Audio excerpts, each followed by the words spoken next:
Hard to know where this is going to go, but I agree with John that we are going to see a lot of conflict on a lot of fronts, and that this kind of tumult that we have seen ceaselessly since Election Day may be the new normal. Well, and again, can I add another element to this? Oh, please, Bauman. I think that another thing that Clapper has in mind here is that he knows he is dealing with a president who is coming in with the mentality and the temperament of a child king, and he needs to treat him certain ways. So making a call to him, explaining to him that this was not the case, we didn't release this. You have the very unusual circumstance of a president putting more trust in the Kremlin than he does in the U.S. intelligence community, and I think Clapper needed to make amends so that he could try and keep that relationship together as best as he could. I could actually run my business and run government at the same time.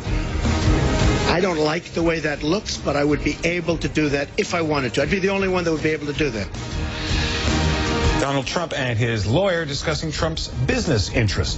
The president-elect says he's handing power over to his sons, but Trump will not actually sell any of his stake in the family business. Ethics experts are calling him out. We're back with our panel. Ron Brownstein, one man in particular is suddenly, well, if he's not on everyone's lips, he's working his way closer. His name is Walter Shaub, and he's an obscure bureaucrat from inside the U.S. government taking on the president. Who is he, and is he the mouse that roared?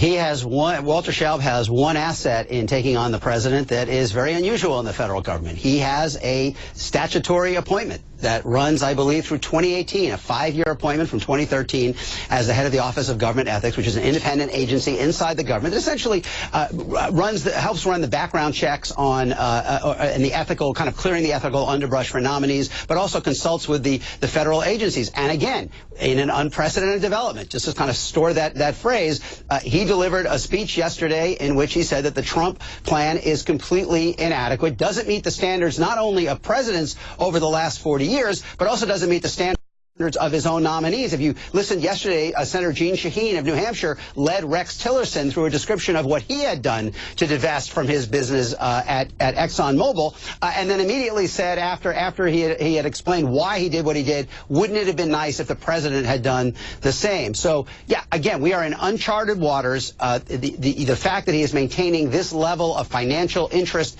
in his ongoing business creates, I think, a shadow that will constantly raise questions both in Congress, in the press, and for elements of the public. Yeah.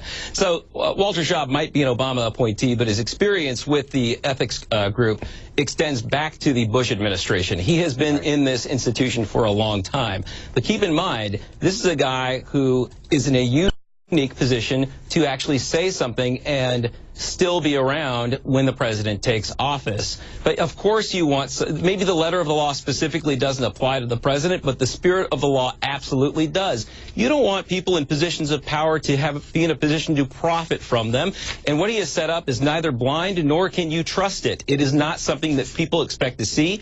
And like was mentioned earlier, Rex Tillerson, the nominee from Texas, who's set up to be Secretary of State, both Senators John Cornyn and Ted Cruz have praised him for everything he has done to divest from all of his earnings with ExxonMobil and his bonuses that he's got coming towards him. If Trump expects this from his people, why can't we expect it from him? I'm going to give Where are the Republican senators?